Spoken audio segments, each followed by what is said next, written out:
अस्सलाम वालेकुम नाज़रीन, आज के सच के साथ हाज़िर हूँ। एक बड़े वक्फ़े के बाद आपके पास हाज़िर हुआ हूँ। मैं उम्रे के सिलसिले में गया हुआ था एजाज़ मुक़द्दस, और वहाँ से बहुत सारी दुआएं पूरे पाकिस्तान के लिए भी की हैं, और उम्मीद है कि आप लोगों के लिए भी उन बरक़ात और फ़्यूज़ का जो है वो असर पहुँचेगा। तो आज दो ख़बरों के हवाले से बात होगी। एक तो चौधरी शुजात हुसैन से मुलाकात जो की है मियां नवाज शरीफ साहब ने अपने वफ़द के हमरा, और 14 साल बाद ये मुलाकात हुई है चौधरी शुजात साहब की रिहाइश पे। तो उसके हवाले से कि अंदरूनी कहानी क्या है, उसमें क्या डिमांड की गई है, काफ लीग की तरफ से कितनी सीटें मांगी गई हैं, ये बात करेंगे। और दूसरा, ये इस्लामाबाद हाई कोर्ट कल सुनने जा रही है इलेक्शन के अल्तवा के हवाले से एक दरख्वास्त आई है, अचानक से दरख्वास्त आई है एक कंसर्न सिटीज़न की जानिब से। आपको पता है पाकिस्तान में कंसर्न सिटीज़न की तादाद तो दिन ब दिन बढ़ती जा रही है, और मेरी एब्सेंस में शायद और भी बढ़ गई थी। तो उस कंसर्न सिटीज़न की दरख्वास्त है जो इस्लामाबाद हाई कोर्ट में जस्टिस आमिर फ़ारूक कल उसकी समाअत करेंगे। इस हवाले से बात करेंगे कि कितनी इम्कानात किस कदर हैं कि इलेक्शन मुलतवी हो सकते हैं।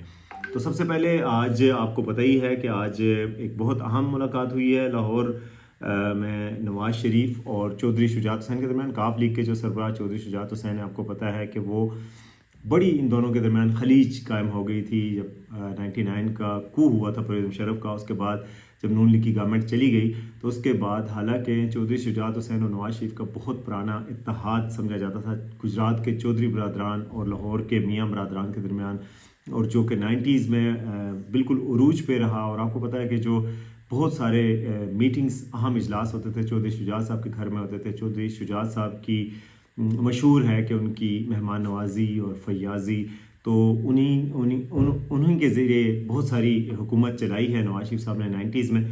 उसके बाद जो है वो नवाज शरीफ साहब के बकौल उनको दगा दिया चौधरी बरदरान ने, और मुशर्रफ के साथ मिलकर काफ लीग बनाई, किंग्स पार्टी बनाई, और वो राहें जुदा हो गई, उनकी पूरी पार्टी तकसीम की। इसके बाद से बड़ा तनाव था, लेकिन 2009 के करीब जब चौधरी शुजात की जो वालदा हैं उनकी वफ़ात हो गई थी, ज़ोहर इलाही साहब की जो अहलिया हैं उनकी वफ़ात हुई थी, तो दोनों बरदरान उनके पास गए थे, मियाँ नवाज शरीफ और शहबाज शरीफ, और थोड़ी सी बर्फ़ पिघली थी। लेकिन ज़ाहिर है खातिर ख़्वाह के ताल्लुकात में बेहतरी आई थी जब 2022 में जब ये नो ट्रस्ट मोशन हुई, इमरान खान की हुकूमत ख़त्म हुई, तो उस दौरान जो चौधरी शुजात हुसैन ने इनका साथ दिया। उसके बाद जब मुश्किलात आई पंजाब गवर्नमेंट के दौरान, तो उस वक्त दोनों भाई परवेज़ इलाही और चौधरी शुजात एक दूसरे से अलग हो गए, लेकिन चौधरी शुजात डटे रहे कि नून लीग के साथ उन्हें इत्तेहाद को बरकरार रखना है। उनके तारिक बशीर चीमा ने, उनके बेटे चौधरी सालिक ने और एक खातून रहनुमा ने वोट भी दिया था नो ट्रस्ट मोशन के दौरान, तो वो इनके साथ रहे हैं। आज उनकी मुलाकात हुई और बड़े अच्छे खुशगवार माहौल में मुलाकात हुई, और जो है वो चौधरी शुजात के साथ साथ उनके भाई बेटे भी मौजूद थे, और नून लीग के भी ज़ाहिर है शहबाज शरीफ भी मौजूद थे, और सीनियर रहनुमा भी पार्टी के उनके साथ मौजूद थे। नवाज शरीफ जब गए हैं वहाँ पे मुलाकात में दो कन्फ्लिक्टिंग क्लेम्स आ रहे हैं। जो चौधरी शुजात कैंप है उनके ज़राए से हमारी बात हुई, तो उनके मुताबिक जी उन्होंने कम से कम 10 सीटों का मुतालबा किया, कौमी असम्बली की पंजाब में 10 सीटों का मुतालबा किया, और सूबाई असम्बली की 22 के करीब सीटों का मुतालबा किया। उनका कहा कि जी जहाँ जहाँ से काफ लीग के उम्मीदवार 2018 के इलेक्शन में जीते थे वहाँ पर हमें भी अब दोबारा से टिकट दिए जाए नून लीग के, और एडजस्टमेंट की जाए, सीट की टिकट ना दिए जाए लेकिन यानी सीट एडजस्टमेंट की जाए कि वहाँ पर हमारे मुकाबले में नून लीग का उम्मीदवार खड़ा ना किया जाए।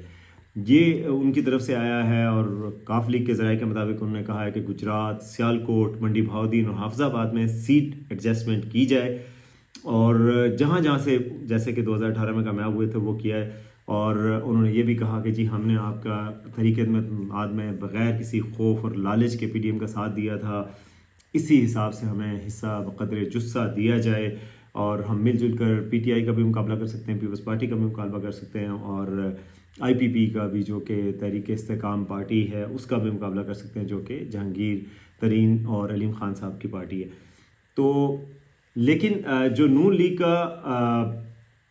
लीग का जो कैंप है वहाँ से जो ज़राए हैं वो कह रहे हैं कि आज नशिस्तों के हवाले से कोई बात ही नहीं हुई। एक जेस्चर था, नवाज शरीफ साहब शुक्रिया अदा करने के थे तहरीक एतमाद में चौधरी शुजात की जानिब से साथ देने पर, और उन्होंने बल्कि शुक्रिया भी अदा किया और अदा किया कि हम साथ मिलकर चलेंगे।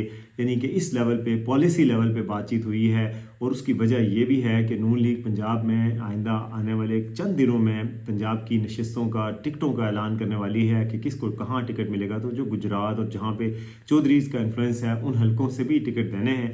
تو وہ چاہ رہے تھے کہ چودھری صاحب کو اعتماد میں لیا جائے اور یہ نہ لگے کہ جیسے ہم پنجاب میں اپنے اتحادی جماعتوں کو اگنور کر کے بالکل یک طرفہ فیصلے کر رہے ہیں. تو اس لیے وہ گئے ہیں. بڑے خوشگوار ماحول میں ملاقات ہوئی, تصاویر بھی آئیں, ویڈیوز بھی آئی ہیں اس کی. اور نون لیگ کیمپ کا یہ کہنا ہے کہ یہ بات انہوں نے نہیں کی, بلکہ 3 نشستوں کی پہلے سے ایک انڈرسٹینڈنگ ہے. 3 وہی نشستیں جو میں نے پہلے ذکر کی, طارق بشیر چیمہ, چودھری صالح اور ایک خاتون جو رہنما تھیں جنہوں نے ووٹ دیا تھا. یہ 3 نشستیں جو ہے نون لیگ چاہتی ہے کہ وہ سیٹ ایڈجسٹمنٹ کر کے ان کو دے دے کاف لیگ کو. باقی جو صوبائی اسمبلی کی کچھ نشستوں کے حوالے سے بھی بات چیت ہے, لیکن یہ جو 22 نشستوں اور 10 قومی اسمبلی کی نشستوں کے حوالے سے ہے, اس پہ نون لیگ کہہ رہی ہے کہ یہ ایسی بات ہوئی ہی نہیں ہے آج, اور نہ ہی یہ خارج از امکان قرار دیا. ویسے بھی بعید از قیاس ہے کہ آپ 22 نشستیں ایک پارٹی کو دے دیں اور ایک پریشر گروپ ہمیشہ آپ کے اوپر رہے اور یہ مانے نون لیگ, یہ بہت مشکل لگتا ہے. مطالبہ تو ہو سکتا ہے کاف لیگ کی طرف سے, لیکن نون لیگ یہ مانے یہ بہت مشکل ہو سکتا ہے. بہرحال یہ طے ہو گیا کہ چودھری شجاعت اور نواز شریف مل کر چلیں گے اگلے الیکشن میں, ساتھ مل کر لڑیں گے. لیکن آپ کو پتہ ہے اتنا زیادہ انفلوئنس ہے بھی نہیں, چودھری شجاعت اس پوزیشن میں بھی نہیں ہے کہ بہت زیادہ مطالبات کر سکیں نون لیگ سے. صرف اخلاقی طور پہ جتنی پوزیشن ہے اتنا مطالبات وہ کریں گے اور اتنا ان کو ہو بھی جائے گا. بہاولپور سے طارق بشیر چیمہ الیکشن لڑتے ہیں, وہاں پر زیادہ زور دیا گیا اور وہ ظاہر ہے امکان یہی ہے کہ ان کو وہ دے دیا جائے گا. اس طرح نواز شریف صاحب نے جو فوری طور پہ کوئی مطالبے پر جو ہے وہ رد عمل نہیں دیا. کاف لیگ کے مطابق بھی وہ بھی مانتے ہیں اور ان کا کہنا ہے کہ جی دونوں پارٹیز کی ایک مشترکہ کمیٹی بنانے پہ اتفاق ہوا ہے جو اس طرح کے معاملات کو سیٹل کرے گی. چند دنوں میں یہ کمیٹی فیصلہ کرے گی اور پھر اس کے بعد ان معاملات کو طے کیا جائے گا. بہرحال آپ کو یہ بتائیں کہ نون لیگ جو ہے اس وقت وہ بالکل جیسے ایک حکومتی جماعت ہوتی ہے اس طریقے سے بہیو کر رہی ہے. وہ صوبہ سرحد میں بھی, صوبہ سرحد یعنی خیبر پختونخوا میں, صوبہ بلوچستان میں, صوبہ پنجاب میں اور ایون سندھ میں بھی انہوں نے ایم سے اتحاد کیا. تو وہ تمام جماعتوں سے ایک نیشنل لیول کی گورنمنٹ کے حوالے سے بات چیت کر رہے ہیں اور لگ رہا ہے کہ جیسے وہ گورنمنٹ ان ویٹنگ ہے اور اس طریقے سے لوگوں سے بات چیت کر رہے ہیں. سب سے پہلے ٹکٹ جو ہے وہ کل تک شاید دے دیے جائیں گے. وہ بلوچستان میں اپنی جماعت کو ٹکٹ دیے جا رہے ہیں. اس کے علاوہ بھی اور بڑے کانفیڈنٹ ہیں جیسے کہ ان کی حکومت بس آیا ہی جاتی ہے, صرف تھوڑی دیر کی بات ہے, 8 فروری ہوگی اور جو ہے ان کی حکومت آ جائے گی. تو 8 فروری سے یاد آیا کہ 8 فروری کو الیکشن طے ہوئے ہیں. آپ کو پتہ ہے سپریم کورٹ میں یہ میڈیشن بھی کی گئی تھی. الیکشن کمیشن کو کہا گیا کہ صدر صاحب سے مشاورت کریں, صدر عارف علوی سے, اور اس کے بعد یہ تاریخ کا اعلان کیا گیا مشترکہ طور پر. تو آج تاہم اس پہ ڈاؤٹس کا اظہار کیا گیا ہے کیونکہ ایک پٹیشنر جو ہیں انہوں نے اسلام آباد ہائی کورٹ کو موو کیا, اور نہ صرف انہوں نے موو کیا, ظاہر ہے ان کا کام تو موو کرنا تھا, لیکن موو ہو بھی گئی ہائی کورٹ اور وہاں پر کل کی سماعت کے لیے مقرر بھی کر دیا. جسٹس عامر فاروق جو چیف جسٹس اسلام آباد ہائی کورٹ کے وہ سماعت کریں گے. بینچ بھی تشکیل دے دیا گیا ہے, کل صبح اس کی سماعت ہونی ہے. تو اب کچھ لوگوں کا یہ خیال ہے کہ یہ سماعت ایک بڑا اشارہ ہے کہ الیکشن شاید ملتوی ہونے جا رہے ہیں, 8 فروری کو نہیں ہوں گے. تاہم میں آپ کو بتاؤں کہ جو میرے ذرائع ہیں اس کے مطابق الیکشن کمیشن اس پہ بالکل ڈٹا ہوا ہے کہ 8 فروری کو الیکشن ہوں گے, اور الیکشن کمیشن جو ہے وہ شیڈول کو آئندہ چند دنوں میں جاری کرنے والا ہے, الیکشن کا مکمل شیڈول. اور یہی درخواست دی گئی ہے کہ جی الیکشن کمیشن کو روکا جائے شیڈول جاری کرنے سے, اور پلی لی گئی ہے. درخواست گزار نے جناب کہا ہے کہ افغان بہت سارے باشندے پاکستان میں جعلی شناختی کارڈ بنا کے بیٹھے ہیں اور کوئی پتہ نہیں ہے کہ وہ کتنے ووٹ ان کے ہیں اور کتنے ووٹ جینون ہیں. تو ابھی اس چیز کو ملتوی کیا جائے اور چھانٹی دوبارہ سے کی جائے اور الیکشن کمیشن جو ہے وہ شیڈول جاری نہ کرے. تو بھائی افغان نمائندے تو یہاں پہ 40 سال سے افغان باشندے موجود تھے. 40 سال میں پہلے کبھی یہ پٹیشن نہیں دائر ہوئی, نہ لگی ہے, نہ سنی گئی ہے کہ جی یہ ان کی وجہ سے بہت شفافیت متاثر ہو سکتی ہے الیکشن کی. تو یہ کوئی اتنا آرگومنٹ نہیں ہے. دوسری بات یہ ہے کہ سپریم کورٹ بڑی کورٹ ہے, ظاہر ہے اعلیٰ عدلیہ شاید اب نہیں کہہ سکتے, انہوں نے کہہ دیا اعلیٰ عدلیہ نہیں کہنا, تو چلو جو سپریم کورٹ ایک بڑی عدالت, یہ تو کہہ سکتے ہیں نا جی بڑی عدالت سپریم کورٹ, جو کہ اسلام آباد ہائی کورٹ سے بڑی عدالت ہے, اس نے یہ فیصلہ دے رکھا ہے 8 فروری کا. وہ جب ان پلیس ہے تو کوئی چھوٹی عدالت کیا کر سکتی ہے اس حوالے سے؟ کیا یہ فیصلہ دے سکتی ہے کہ الیکشن کو روک دیا جائے؟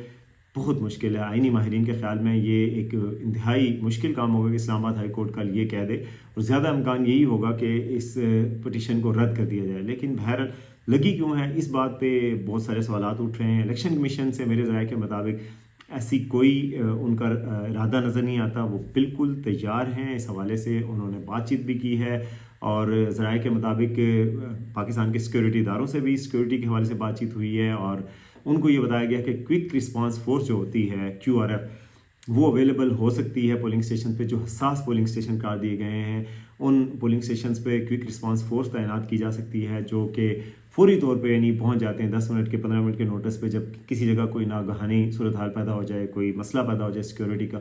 लेकिन यह है कि हर पोलिंग स्टेशन पे क्या फ़ौज तैनात होगी या नहीं, ये अभी तक एक सवालिया निशान है और उस हवाले से अभी तक कोई पॉजिटिव बात इलेक्शन कमीशन को नहीं बताई गई।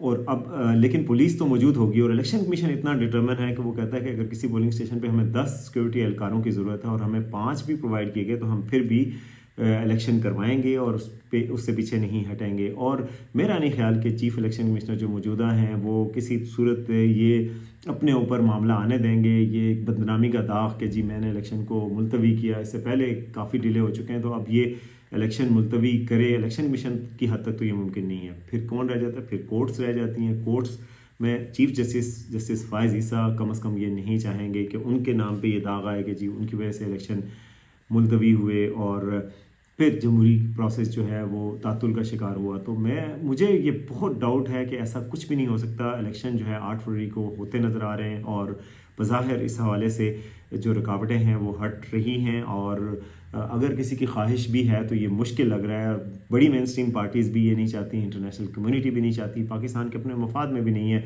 अगर इंटरनेशनल जो माहदे हैं हमारे और जो बातचीत चल रही है इन्वेस्टमेंट की और बाकी चीज़ों की, वो सब ये डिमांड कर रहे हैं कि पाकिस्तान में एक स्टेबल गवर्नमेंट आए, इलेक्शन की जो है वो ख़त्म हो।